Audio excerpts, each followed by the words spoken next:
Olá, novamente, convido você a me acompanhar dessa vez numa jornada através da execução.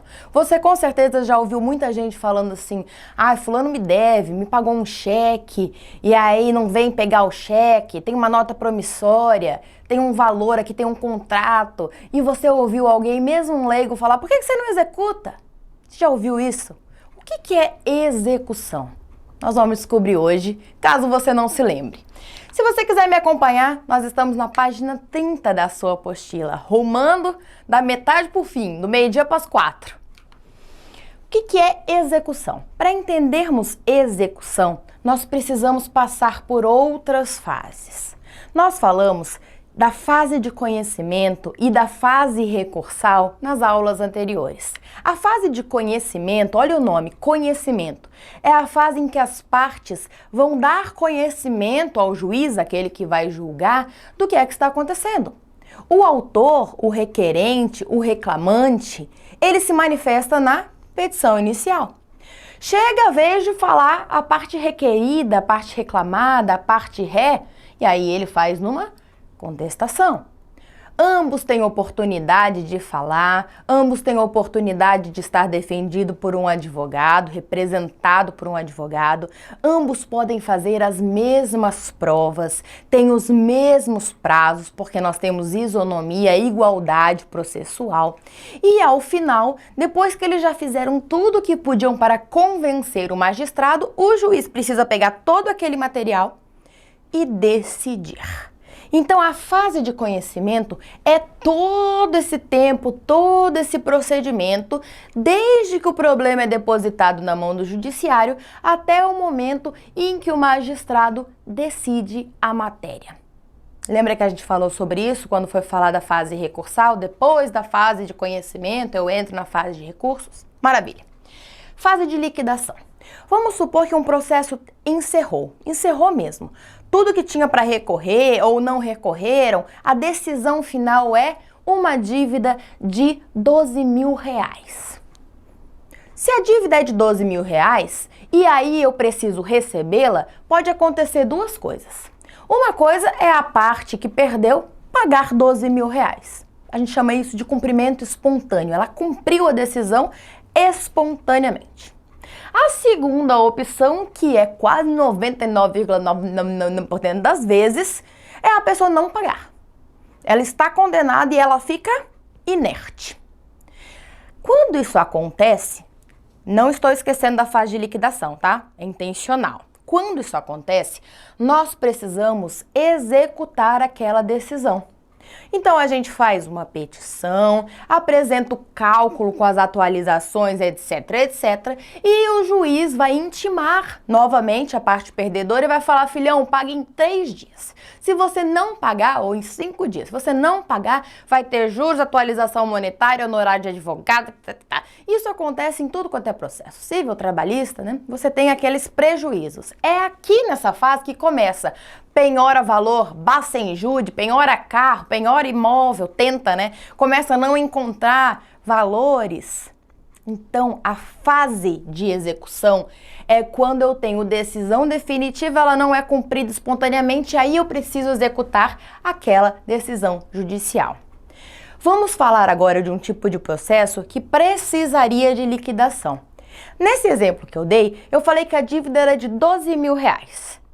Mas vamos supor que eu tivesse falado que a dívida era o pagamento de 1% sobre o lucro líquido de uma empresa e de suas filiais nos últimos 5 anos, atualizado pelo IGPM até o 2º ano da dívida e daquela data seguinte pelo IPC.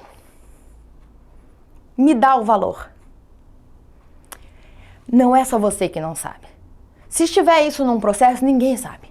Até que se pegue todos os comprovantes de lucro líquido ou de lucro bruto da empresa dos últimos 5 anos, planilhe isso, mande para um contador, coloque os índices necessários, as porcentagens necessárias. Isso chama liquidação. Eu sei qual é a condenação, mas eu não sei o quanto ela representa. Eu sei que é 1% sobre o lucro líquido da empresa e suas filiais nos últimos 5 anos atualizado, mas quanto? Quanto é isso? Isso é fase de liquidação. Então, nem sempre eu tenho fase de liquidação. Se eu só preciso atualizar, colocar juros, correção monetária, eu vou direto para a execução. Mas se eu preciso saber quantificar aquela condenação, eu preciso passar pela fase de liquidação, descobrir quanto é e aí sim entrar na fase de execução. Outra coisa antes de nós avançarmos. Nós vamos falar sobre competência, mas antes fica aqui comigo. Olha só. Existem dois tipos de título executivo. Você já ouviu falar em título executivo?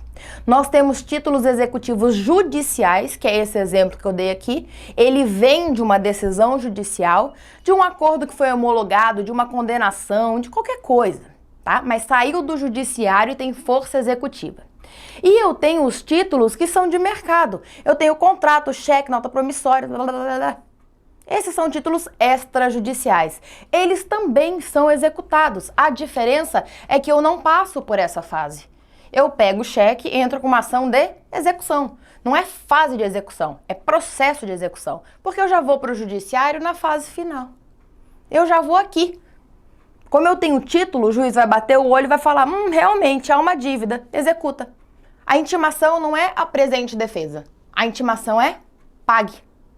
Certo? É por isso que é valioso ter um título executivo, né? E não só algo que você precisa entrar com uma ação de cobrança, enfim, que é um pouco mais longo, um pouco mais demorado.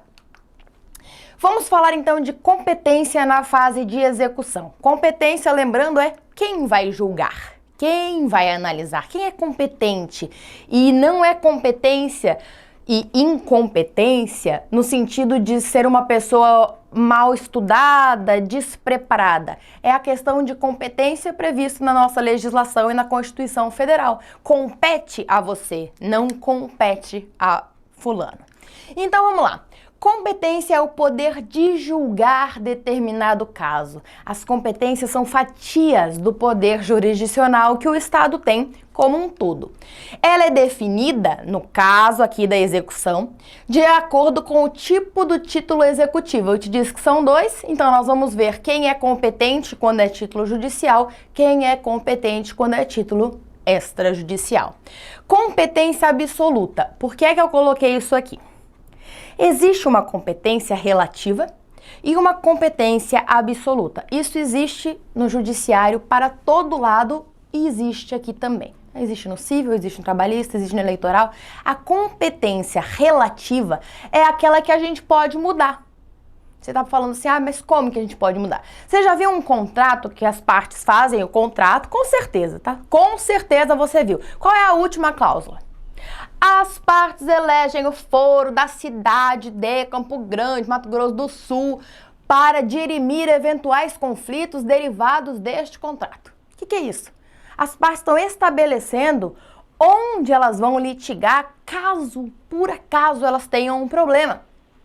E aí, se a pessoa entrar no judiciário em Cuiabá, porque é onde ela mora, o outro vai falar o quê? Vai falar, né? Nós combinamos Campo Grande. Pode trazer o processo para cá. Esse aí é incompetente. Não porque a lei diz, mas porque nós combinamos.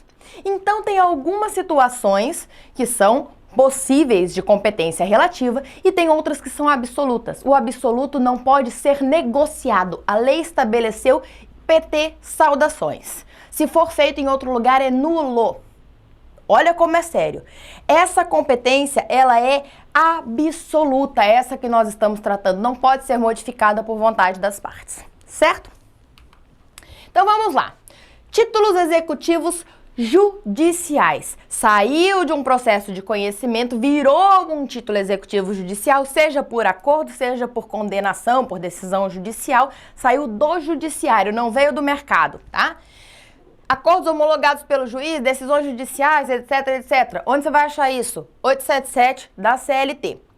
É competente para execução das decisões. Quem pode executar? Quem é competente? Juiz ou presidente do tribunal. Lembra que existem determinadas ações que nascem no tribunal, então aqui ele está fazendo o papel, entre aspas, de juiz, porque a ação nasceu lá.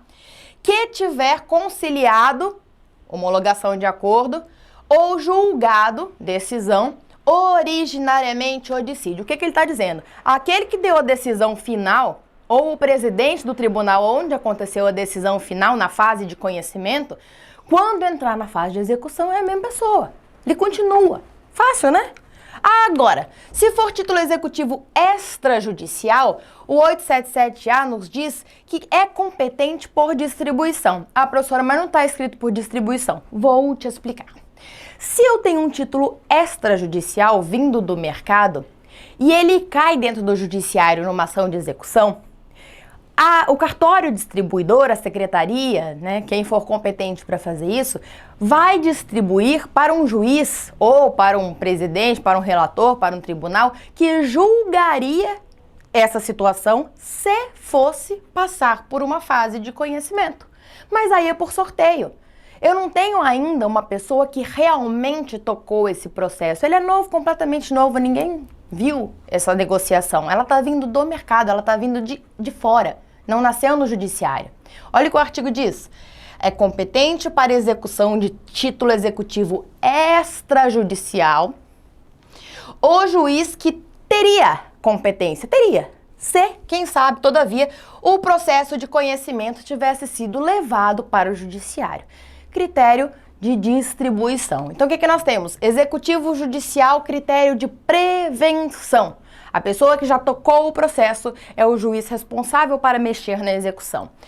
Título executivo extrajudicial, distribuição, mas aí relacionado a quem teria competência para julgar a ação se a fase de conhecimento tivesse passado pelo judiciário. Certo? Quem pode promover a execução, ou seja, quem pode entrar com a execução, começar a execução, falar, olha, eu quero executar, quem pode fazer? Apenas as partes do processo de conhecimento. Autor ou réu, evidentemente quem tiver algo a executar. Se eu tiver parte sem advogado, é possível o juiz ou o presidente do tribunal iniciar a execução de ofício. O que significa de ofício? A gente escuta tanto no judiciário, né? Ah, fez de ofício. Significa fazer sem a provocação da parte, sem que a parte peça. Ele fala, ó, beleza, fase de execução, parte sem advogado, eu vou começar a fase de execução. Certo? É isso que nós tínhamos para falar hoje. Eu te espero na nossa próxima aula e muito obrigada pela sua companhia.